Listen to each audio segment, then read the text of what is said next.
Marie-Madeleine vient au tombeau dès le matin, alors qu'il fait encore sombre, et elle voit que la pierre a été enlevée du tombeau. Elle court trouver Simon-Pierre et l'autre disciple, l'ami de Jésus, et elle leur dit : « On a enlevé le Seigneur du tombeau, et nous ne savons pas où on l'a mis. » Pierre et l'autre disciple sortirent donc pour venir au tombeau. Ils couraient tous deux ensemble. Mais l'autre disciple courut plus vite que Pierre et arriva le premier au tombeau. Il se baisse, voit les bandelettes qui gisent là. Pourtant, il n'entra pas. Simon-Pierre, qui le suivait, arrive. Entrant dans le tombeau, il voit les bandelettes qui gisent là et le linge qui était sur la tête de Jésus. Ce linge ne gisait pas avec les bandelettes, mais il était roulé à part dans un autre lieu. Alors l'autre disciple, qui était arrivé le premier au tombeau, entra aussi. Il vit et il crut. Car il n'avait pas encore compris l'écriture selon laquelle il devait se relever d'entre les morts. Les disciples s'en retournèrent donc chez eux. Cependant, Marie de Magdalena se tenait dehors près du tombeau et elle pleurait.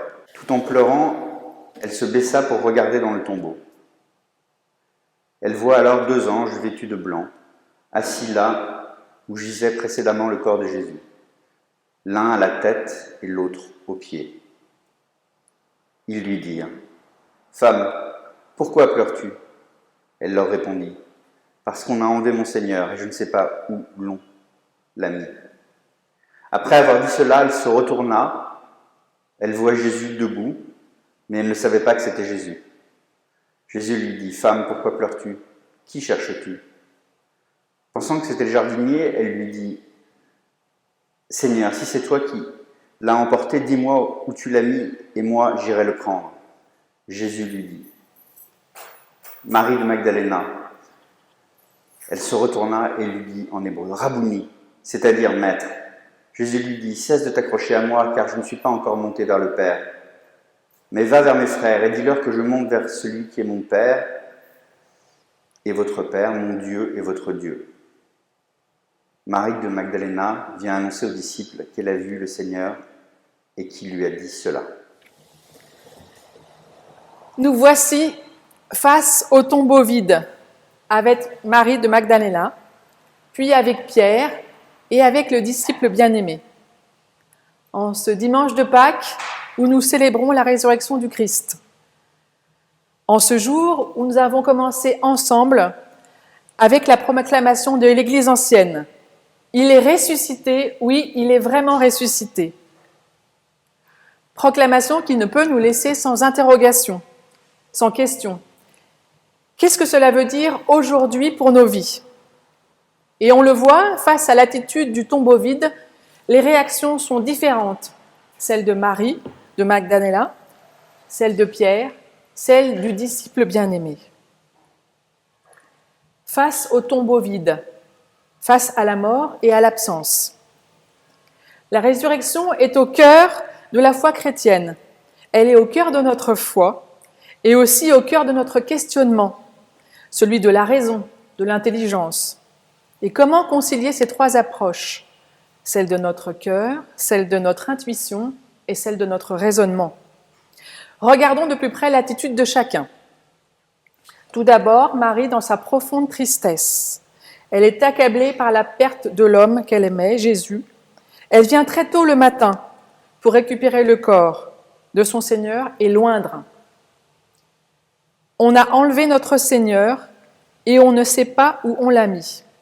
Elle a besoin de retrouver ce corps, de voir Jésus mort pour faire le deuil, peut-être pour en prendre soin une dernière fois pour l'oindre, pour lui dire au revoir. Mais elle n'ose pas entrer dans le tombeau. Mais voyant la pierre rouler, elle en déduit que le corps n'y est plus, qu'il a été déplacé. Alors elle court partager cette nouvelle aux disciples. Et là encore, les disciples réagissent différemment. On voit que Pierre et le disciple bien-aimé courent, tous les deux se doublant. Le disciple arrivé le premier, n'entre pas, mais il voit les bandelettes. En revanche, Pierre, disciple plus expérimenté, entre et voit aussi les bandelettes, mais il détaille que même le linge noué autour des cheveux est mis à côté. roulé de côté. Dans les deux cas, on a le verbe voir, mais ce n'est pas du tout le même verbe en grec. Nous avons pour Jean le verbe orao, qui veut dire voir avec les sens, pour le disciple bien-aimé, et tandis que pour Pierre, il s'agit du verbe théorein, qui veut dire considérer, qui est donc basé sur le raisonnement. Et là, on voit bien que Pierre analyse la situation. Il voit qu'il y a les bandelettes d'un côté, le linge de l'autre côté. On peut se dire quel détail, d'ailleurs, quelle précision de détail pour un récit qui dépasse l'entendement et pour un récit qui a été écrit plus de 60 ans après la mort de Jésus. En revanche, pour le disciple bien-aimé, le texte nous dit simplement « il vit et il crut ». On ne sait pas précisément ce qu'il voit, mais de plus, mais il croit. Et là, c'est à nouveau le même verbe, le verbe orao, qui veut dire voir avec les sens. Et on imagine que Jean, ça fait 2 fois que je fais le lapsus, donc je vais m'en expliquer, parce que, en fait, j'aurais dû commencer par là, le disciple bien-aimé, c'est une question dans l'évangile de Jean, on se demande toujours quel est ce disciple bien-aimé. Et donc, en fait, la tradition avec Irénée au IIe siècle a dit que on pouvait associer le disciple bien-aimé avec Jean, le fils de Zébédée, mais en fait, il n'en est rien, on n'en sait rien, et les recherches exégétiques disent qu'en fait, finalement, c'est 2 personnes différentes, et que le disciple bien-aimé est plutôt celui qui aurait écrit l'évangile de Jean. Et c'est aussi, il reste anonyme pour qu'on puisse s'identifier à lui. Donc c'est un chemin de foi. En suivant ce qu'on lit à travers le disciple bien-aimé, c'est pour nous une façon d'apprendre quelque chose de la foi, de la résurrection. Donc voilà, pardon pour ces 2 lapsus, mais voilà, cette fois-ci, c'est remis en place.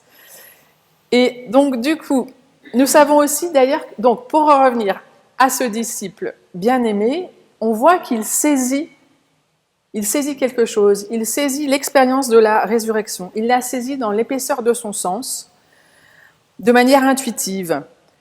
Et nous savons que l'évangile de Jean est complexe, il est à la fois théologique, poétique, mais que celui qui a écrit l'évangile de Jean, il a travaillé sur la symbolique, sur les signes, sur les malentendus, pour nous donner une conception du Christ, du Verbe qui s'est fait chair, du Christ qui est élevé et glorifié.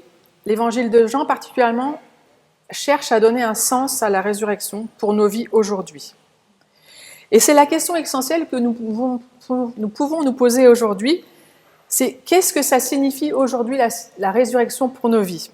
Non pas chercher comment est-ce possible, comment ça s'est passé avec ces histoires de bandelettes à droite, à gauche, mais plutôt de savoir qu'est-ce que ça veut dire pour nous, parce que la résurrection est et reste un mystère. Et le silence, l'absence dans le tombeau, sont cet espace, ce vide, ce hiatus qui seul permet le pas de la foi, qui nous permet de croire en l'absence. Et on voit, comme on l'a vu au début de l'évangile, de l'extrait, les réactions sont différentes. Certaines sont plus dans l'émotion, d'autres sont plus dans l'analyse intellectuelle des faits, d'autres encore dans la foi, dans la confiance, qui interprètent intuitivement ce qui se passe. Et d'ailleurs, on voit qu'il ne se passe rien. Le tombeau est vide, les disciples l'ont vu, et ça ne dit encore rien pour eux. Et ils s'en retournent donc chez eux. En revanche, Marie de Magdalena, elle reste accrochée à ce vide, à cette perte, tout empris de sa tristesse. Elle pleure et on l'imagine inconsolable. Elle est happée par ce scandale de la mort. Elle se laisse submerger par sa peine. Et c'est juste le lendemain de la crucifixion. Le premier matin de la semaine, nous dit le texte, à l'aube. Donc on est vraiment à chaque fois au début. Bien souvent, dans les deuils, c'est les premières fois de la perte de quelqu'un qui sont les plus difficiles. Je pense que c'est là aussi, où c'est ces moments-là où on comprend non seulement intellectuellement, mais aussi avec le corps, avec nos émotions, l'ampleur de la perte d'un être aimé dans notre vie. Entrer dans la tombe, Faire corps avec l'absence, le vivre, permet ensuite de traverser cette réalité. Puis on voit Marie se décale, elle se baisse, donc elle est entrée, et elle voit deux anges, l'un au pied et l'autre à la tête du corps de Jésus. Là encore, deux détails signifiants. Elle pleure et les anges lui disent « Pourquoi pleures-tu » Et elle répond « Parce qu'on a enlevé mon Seigneur et je ne sais pas où on l'a mis. » On voit, elle ne dit pas réellement son chagrin, mais son inquiétude pour le corps, son irritation de ne pas pouvoir lui rendre un dernier hommage. Elle est dans l'action, elle veut faire quelque chose. Et je crois que c'est également une façon pour nous, parfois, lorsque quelque chose nous terrasse, de se mettre dans l'action pour pouvoir continuer à traverser ce qui nous terrifie, ce qui nous traverse. Elle est comme ça, dans l'action. Elle nous dit quelque chose de notre humanité. Et là encore, lorsqu'elle aperçoit Jésus qu'elle prend pour le jardinier, elle lui répond de même. « Seigneur, si c'est toi qui l'as emporté, dis-moi où tu l'as mis, et moi, j'irai le prendre. » Pourquoi un jardinier irait déplacer un corps fermé dans un tombeau ? Là encore, nous sommes typiquement dans le malentendu johannique, c'est-à-dire un procédé littéraire de Jean pour énoncer quelque chose de plus profond, une vérité plus profonde qu'on a du mal à saisir. Et c'est à ce moment que Jésus lui dit « Marie !» Et cette forme d'interpellation très personnelle, directe, Marie est la seule chose qui puisse l'interrompre, la faire sortir de sa douleur. Elle est enfin atteinte, et c'est aussi ce qu'il nous faut pour nous, aujourd'hui, pour que la vérité de la résurrection prenne corps dans notre corps et dans nos cœurs, que nous nous trouvions personnellement interpellés, que nous ressentions quelque chose, une paix qui nous donne du sens. Et c'est lorsque des mots de notre existence rejoignent notre vécu, lorsque coïncide la lecture, l'interprétation de la parole biblique avec notre vie, que la révélation de Pâques nous touche personnellement, qu'elle est parole de vie pour nous. C'est à ce moment-là que la résurrection est en nous. Puis Jésus, dans le texte, lui dit « Cesse de t'accrocher à moi » ou selon les traductions, « Ne me retiens pas ». C'est-à-dire qu'il faut accepter de laisser partir, de lâcher prise. Accepter qu'une relation n'est plus comme elle est, ou qu'une situation n'est plus comme elle est, même si elle nous convenait. La mort est une rupture. Oui, cessons de nous accrocher à nos morts, à nos tombeaux, mais aussi à notre croyance, à notre religiosité. Le rideau du temple est déchiré en deux. N'enfermons pas ce message de Pâques dans notre religiosité, dans notre pratique qui peut devenir des tombeaux, des rigidités, une intransigeance qui peut se transmettre et se transformer en jugement, en condamnation, voire en rejet de la différence de l'autre. La violence consécutive à la foi n'a aucun sens.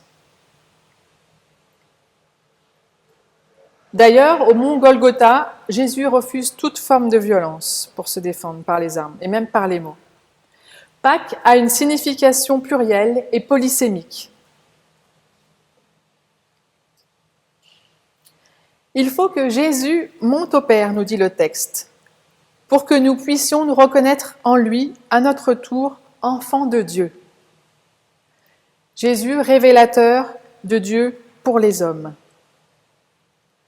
Tout ce qui nous vient, tout ce que nous sommes, nous vient d'ailleurs, nous vient d'en haut, par Jésus, pour reprendre une terminologie de Jean. Et c'est le message de Jésus qu'il annonce à Marie de Magdala et qu'il envoie pour qu'il l'annonce ensuite aux disciples et pour que nous aussi nous soyons porteurs de ce message. Pâques, Pessa, veut dire passage. C'est le passage de la mort à la vie, à la liberté. L'événement de Pâques nous offre une vie renouvelée, une vie sous le signe de la mort de Jésus et de la résurrection du Christ pour notre salut. Il nous fait enfants de Dieu, justifiés par la grâce de Dieu. Oui, la foi de Pâques nous met ainsi en mouvement. Elle est passage, elle est libération. Et le Christ est ailleurs, il nous précède. Il nous attend dans nos Galilées. Par la croix, il nous témoigne de sa présence dans nos moments douloureux, dans nos souffrances. Avec la résurrection, par cette vie autre et nouvelle, nous avons l'espérance et la confiance que jamais rien n'est définitif.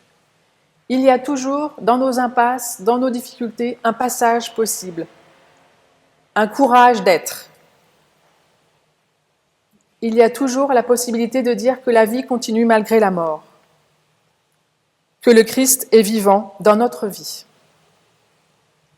Lui qui est le chemin, la vérité et la vie. Christ est vraiment ressuscité si nous sommes dans cette vie de tous les jours porteurs de vie, de lumière, de paix, les uns pour les autres, si notre foi est inlassablement recherche. Question par rapport à celui qui nous précède. Si notre foi est ouverte sur l'autre, si elle est écoute et non renfermée dans nos certitudes, dans nos tombeaux.